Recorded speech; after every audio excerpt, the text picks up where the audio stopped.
দর্শনার্থীরা নৌকায় চড়ে যাচ্ছে ভাসমান মুক্তা খামারের উদ্দেশ্যে, যেখানে পর্যটকদের সামনে তুলে ধরা হয় আরবদের পুরনো ঐতিহ্য।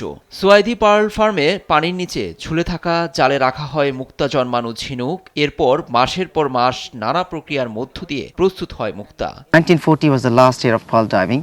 অতিথিদের কাছে আমরা আমাদের ইতিহাস তুলে ধরছি। তারা সরাসরি দেখতে পারছে কিভাবে প্রাকৃতিক উপায়ে মুক্তা প্রক্রিয়াজাত করা হয়। আমরা ঝিনুক থেকে মুক্তা খুলে পর্যটকদের দেখাচ্ছি কিভাবে এটি তৈরি হয়, কিভাবে একসময় ডুবুরিরা সাগরের তলদেশ থেকে মুক্তা এনে জীবিকা নির্বাহ করত, তাও তুলে ধরছি। We also opened oysters to find pearls.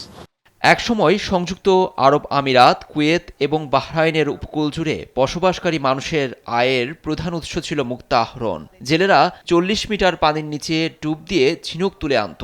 19 শতকের দিকে জাপানিরা গোলাকার মুক্তা চাষের পদ্ধতি আবিষ্কার করার পর এ শিল্প ক্ষতিগ্রস্ত হয়। পরবর্তীতে তেল আবিষ্কারের পরে আবুধাবি এবং দুবাই বাণিজ্যিক কেন্দ্রে রূপান্তরিত হলে এটি অকার্যকর হয়ে পড়ে।